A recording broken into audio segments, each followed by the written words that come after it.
bisa kalian lihat di situ ada bab 8 tentang interaksi makhluk hidup dan lingkungannya. Interaksi makhluk hidup dan lingkungannya di sini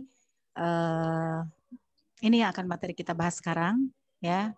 Dan untuk interaksi makhluk hidup di sini kompetensi dasar pengetahuan yang harus kalian pahami yaitu menganalisis interaksi antara makhluk hidup dengan lingkungannya serta dinamika populasi akibat interaksi makhluk hidup. Kemudian keterampilannya, kompetensi dasar keterampilan yang harus kalian pahami itu menyajikan hasil pengamatan terhadap interaksi makhluk hidup dengan lingkungannya. Nah, kemudian tujuannya apa dari mempelajari interaksi makhluk hidup ini? Nah, setelah mempelajari tentang interaksi makhluk hidup, diharapkan kalian dapat menjelaskan konsep lingkungan dengan komponen-komponennya. Ya, kita mulai ya. Nah, pengertian lingkungan. Lingkungan itu apa sih? Lingkungan itu adalah segala sesuatu yang berada di sekitar makhluk hidup, baik itu berupa makhluk hidup ataupun pokoknya segala sesuatu, mau benda mati, mau kondisi lingkungan gitu kan. Dan kondisi segala sesuatunya, pokoknya segala sesuatu yang berada di sekitar makhluk hidup itu disebut dengan lingkungan. Nah, lingkungan itu dalam sebuah lingkungan ada juga yang disebut dengan satuan ekosistem. Nah, jadi membentuk suatu ekosistem, satuan ekosistem. Nah, dalam lingkungan ada satuan ekosistem. Nah, satuan ekosistem itu terdiri dari apa saja? Ada individu. Individu itu adalah makhluk hidup yang hanya satu jenis saja atau satu saja. Seekor burung, sebatang pohon, seekor kucing misalnya ya. Nah, itu adalah individu.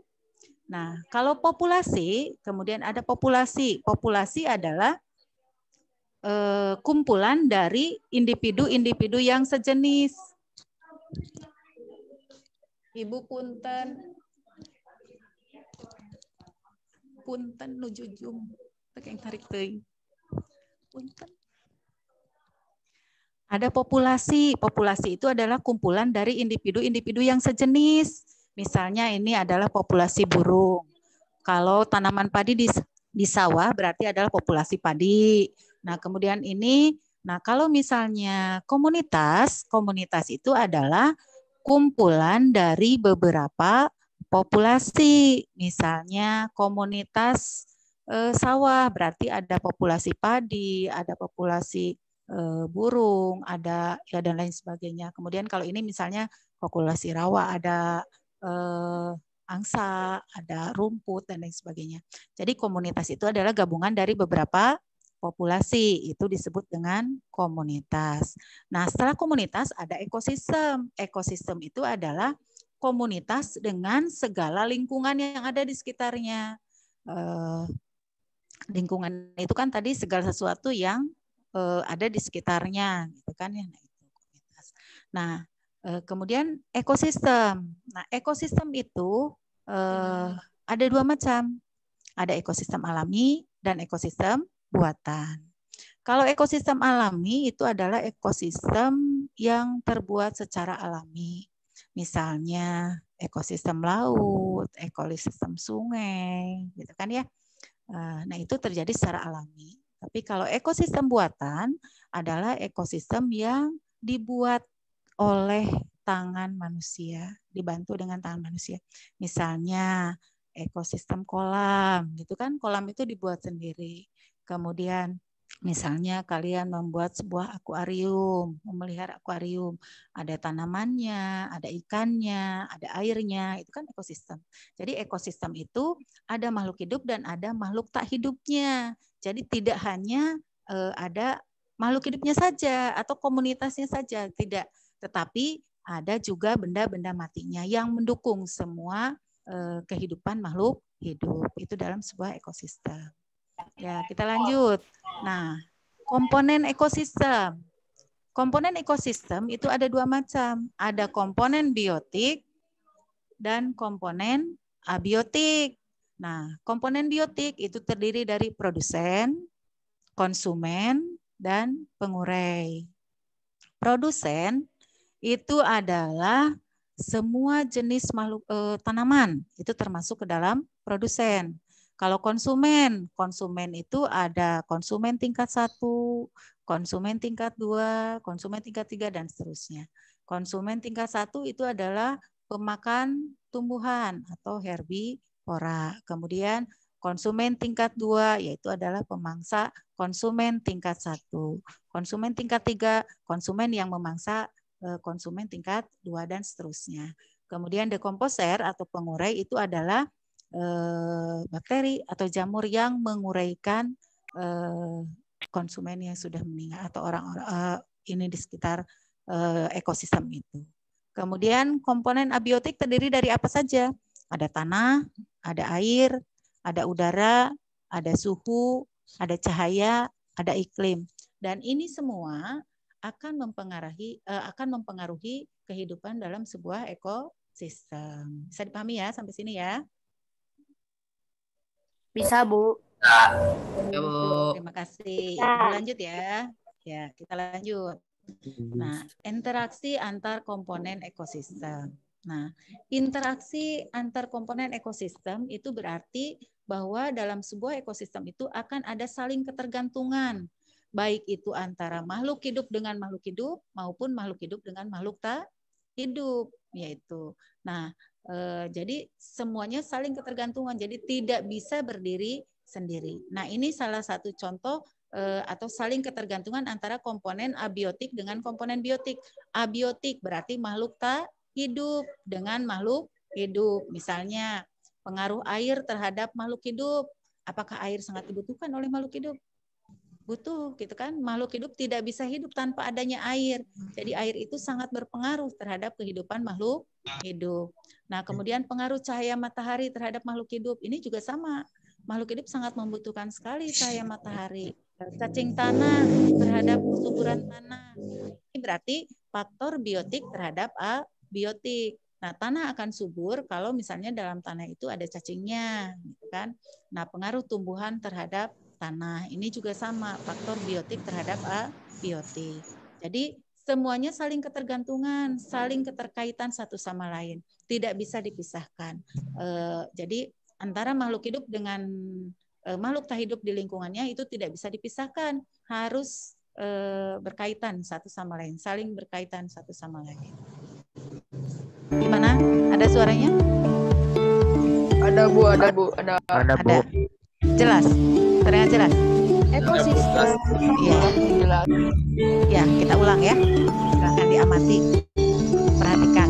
Pada suatu hari, di sebidang sawah, hiduplah seekor tikus yang sedang memakan padi. Datanglah seekor ular yang sedang kelaparan untuk memakan tikus tersebut. Tiba-tiba, elang melihat seekor ular dan kemudian membawa ular tersebut untuk ia santap. Seiring berjalannya waktu, elang pun menua dan akhirnya mati. Lalu tubuh elang diuraikan oleh bakteri dan jamur. Komponen-komponen ekosistem. Produsen, makhluk hidup yang mampu membuat makanannya sendiri. Umumnya yang berperan sebagai produsen adalah tumbuhan. Konsumen 1 merupakan makhluk hidup yang memiliki kecenderungan untuk memakan tumbuhan atau herbivora. Konsumen 2 merupakan makhluk hidup yang memiliki kecenderungan untuk memakan hewan lain, yaitu karnivora dan omnivora.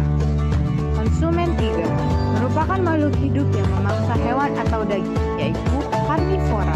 Pengurai adalah mikroba yang menguraikan sisa hewan dan tumbuhan yang telah mati, yaitu bakteri dan jamur. Contoh rantai makanan hutan, rantai makanan laut. Dampak-dampak akibat pencemaran lingkungan.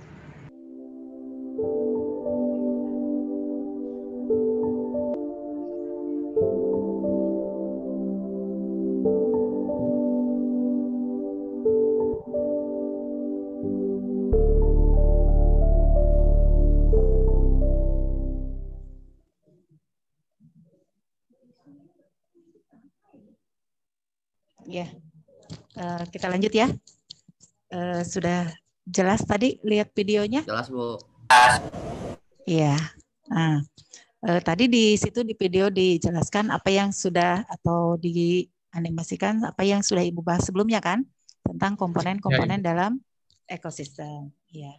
Nah, kemudian juga tadi ada tentang saling ketergantungan antara makhluk hidup atau yang disebut dengan rantai makanan. Nah, yang disebut dengan rantai makanan adalah proses makan dan dimakan yang ada dalam suatu lingkungan tertentu, ya. Jadi proses makan dan dimakan. Di sini ada produsen.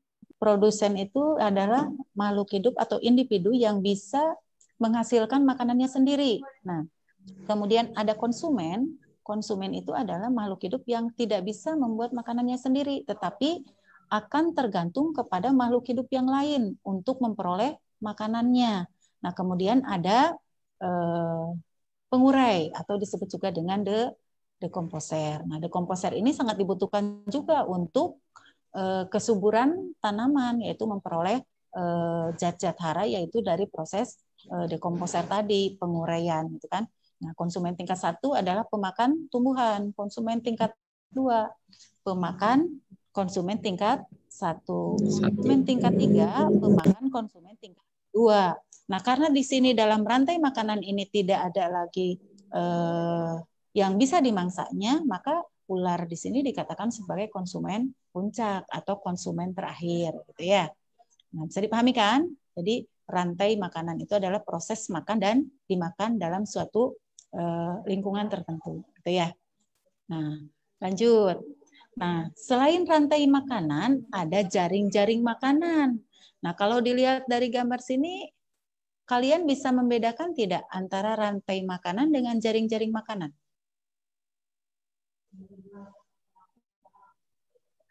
Ada yang bisa membedakan? Halo? Tidak Bisa tahu. dengar suara? Oh, tidak tahu. Oke. Nah, kalau jaring-jaring makanan, ini bisa kamu lihat. Terdiri dari beberapa rantai makanan. Misalnya, rantai makanan yang ini tumbuhan, dimakan kelinci, kelincinya disate, kusi bapak, gitu kan. Nah, atau misalnya tumbuhan makan kelinci, kelincinya dimakan ini, kemudian dimakan harimau. Kemudian yang ini tumbuhannya dimakan ulat, kemudian, nah itu jadi terdiri dari beberapa rantai makanan. Jadi intinya jaring-jaring makanan itu adalah kumpulan dari beberapa rantai makanan. Oke, bisa dipahami ya? Jadi bedanya kalau rantai makanan itu hanya satu rantai saja, sedangkan kalau jaring-jaring makanan itu dalam lingkungan itu terdiri dari beberapa rantai makanan. Itu disebut dengan jaring-jaring makanan. Oke. Nah, kemudian ada piramida makanan. Piramida makanan itu adalah presentasi di sini. Adanya dalam suatu lingkungan itu ada produsen, ada konsumen tingkat 1, konsumen tingkat 2, dan konsumen tingkat 3 atau disebut juga dengan konsumen puncak. Nah, dalam suatu lingkungan ini kenapa dikatakan piramida makanan? Karena jumlah atau persentasenya antara produsen itu pasti lebih banyak daripada konsumen tingkat 1. Konsumen tingkat 1 jumlahnya akan lebih banyak dari konsumen tingkat 3.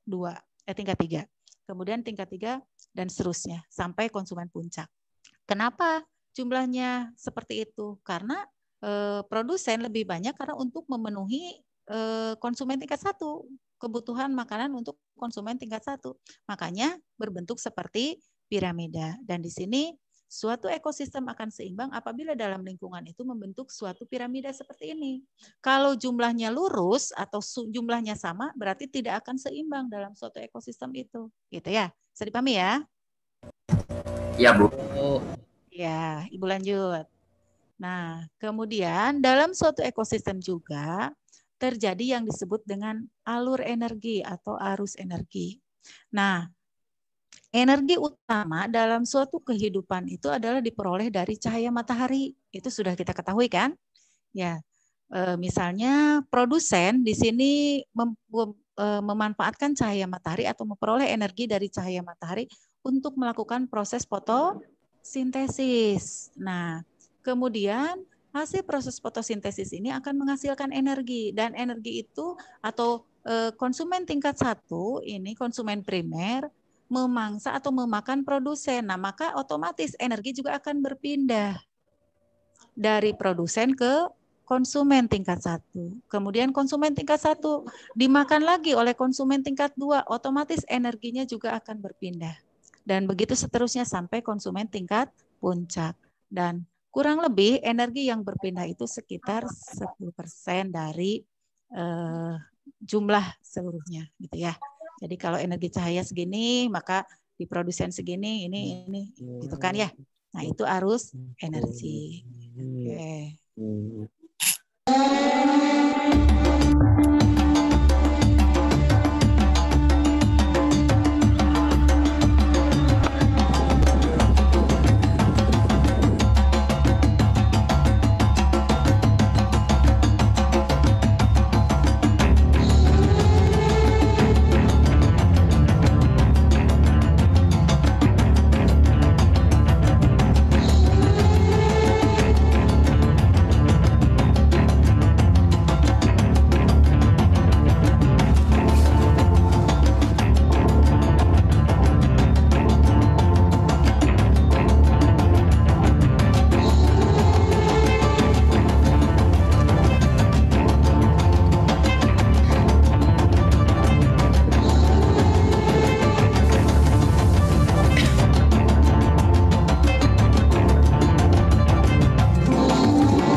Suaranya.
yang kuat yang akan bertahan atau yang disebut dengan hukum alam tadi, itu ya. Nah, pola interaksi itu ada bermacam-macam. Ada kompetisi, ada predasi, ada simbiosis, ada antibiosis atau amensalisme, ada netralisme. Nah, kalau kompetisi itu adalah persaingan atau bersaing, misalnya seperti tadi populasi zebra dengan populasi singa bersaing gitu kan ya, bersaing untuk mendapatkan makanan. Atau itu predasi ya, predasi itu adalah ada hewan pemangsa dan ada hewan yang dimangsa. Kalau kompetisi misalnya populasi kuda dan populasi sapi berebut untuk mendapatkan padang rumput yang lebih subur misalnya ya, saling bersaing untuk mendapatkan populasi rumput yang lebih subur. Kemudian ada simbiosis. Simbiosis itu ini juga sudah dipelajari kan di SD ya. Ada simbiosis mutualisme, ada simbiosis parasitisme, ada komensalisme gitu kan ya. Nah, kemudian ada antibiosis atau amensalisme.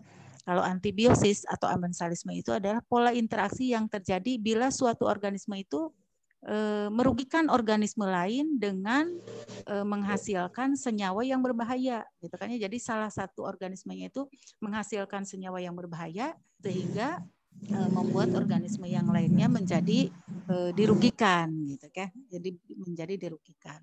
Nah, kalau netralisme itu adalah suatu pola interaksi antara beberapa jenis makhluk hidup atau minimal 2 makhluk hidup dalam suatu lingkungan yang sama, tetapi satu sama lain tidak saling mempengaruhi. Jadi hidup berdampingan saja secara aman, tidak saling mempengaruhi, tidak berpengaruh terhadap satu sama yang lainnya.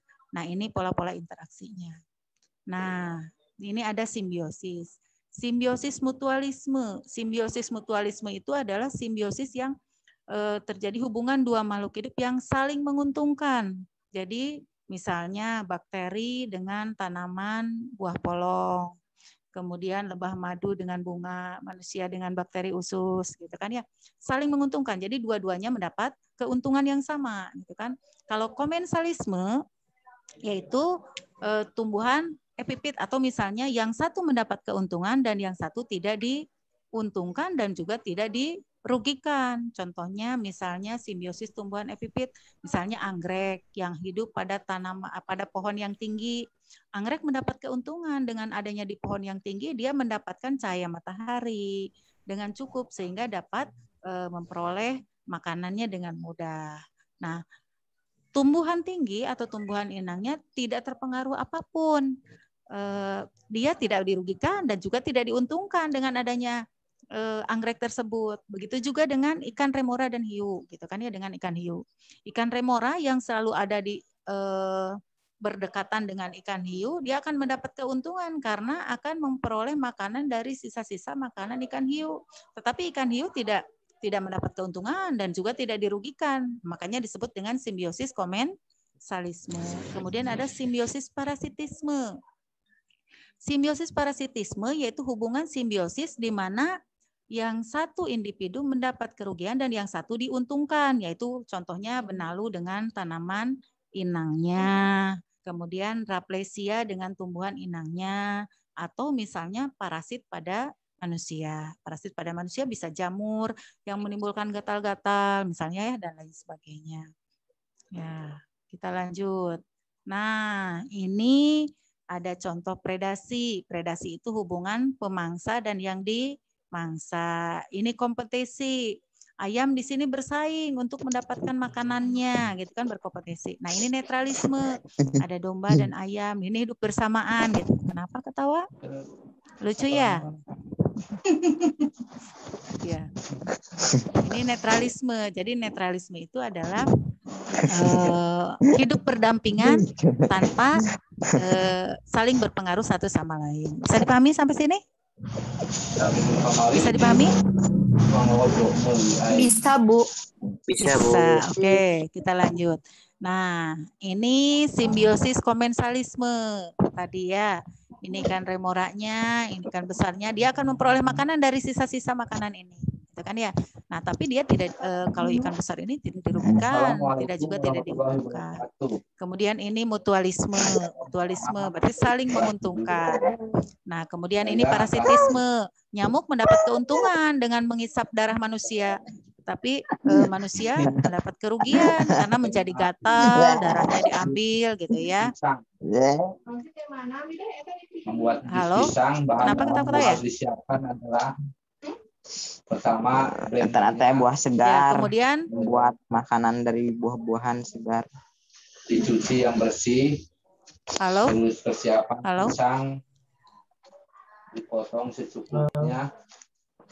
Kemudian amensalisme. Amensalisme atau antibiotik yaitu tadi. Jadi organisme ini menghasilkan zat racun sehingga menimbulkan kerugian bagi organisme yang lainnya. Ya. Oke, yang tidak ininya tolong tidak ribut ya. Nah, halo? Yang pisang yang mau di blender. Ya, Ibu lanjut. Keseimbangan ekosistem. Suatu ekosistem akan dikatakan seimbang apabila tidak terjadi guncangan. Setelah itu masukkan gula. Oke, kemudian tidak terjadi perubahan lingkungan abiotik dan lingkungan biotik. Kemudian energi yang masuk itu sama dengan energi yang keluar. Kemudian terjadi interaksi antara komponen yang ada di dalamnya. Ya seperti interaksi-interaksi yang tadi sudah Ibu jelaskan tadi. Jadi suatu ekosistem akan dikatakan seimbang itu apabila ini semua tidak terjadi dalam sebuah ekosistem tersebut. Gitu ya. Bisa dipahami? Bisa, Bu. Halo? Bisa, Bu. Nah, iya. Nah, jadi seperti yang pada tayangan video yang sebelumnya ada di situ ada kerusakan-kerusakan dalam sebuah ekosistem ya. Yang terjadinya misalnya ada banjir, ada kebakaran hutan gitu kan ya. Nah, dengan adanya seperti itu merupakan suatu ekosistem yang sudah tidak seimbang lagi, gitu kan ya. Karena di situ mungkin ada kerusakan-kerusakan, adanya daerah banjir gitu kan. Nah, itu kalau sudah lingkungan seperti itu, maka itu sudah dikatakan sudah tidak seimbang lagi ekosistem tersebut. Nah, jadi ekosistem yang seimbang itu apabila semua komponen ini atau ini semua tidak ada dalam suatu ekosistem itu. Jadi tidak ada guncangan, tidak terjadi perubahan lingkungan biotik dan abiotiknya, energi yang sama yang masuk dengan yang keluar gitu kan ya. Seperti yang tadi alur energinya itu sesuai gitu kan ya. Dan juga terjadinya interaksi antar komponen yang ada di dalamnya. Oke, itu saja mungkin yang bisa Ibu sampaikan pada kesempatan ini materi tentang interaksi makhluk hidup. Ada yang ditanyakan mungkin? Tidak ada? Tidak ada, Bu. Tidak ada, Bu. Tidak ada. Ya, sudah cukup ya. Terima kasih atas perhatiannya. Ibu ucapkan banyak terima kasih dan mudah-mudahan apa yang Ibu sampaikan hari ini ada manfaatnya buat kalian semua, terutama buat Ibu yang menyampaikannya dan buat kalian semua dapat menambah wawasan, menambah pengetahuan dan tetap semangat belajar di rumahnya dan selalu sehat untuk kita semua menghadapi pandemi ini ya. Amin. Itu saja yang bisa Ibu sampaikan. Assalamualaikum warahmatullahi wabarakatuh. Waalaikumsalam warahmatullahi wabarakatuh. Waalaikumsalam warahmatullahi wabarakatuh. Waalaikumsalam warahmatullahi wabarakatuh.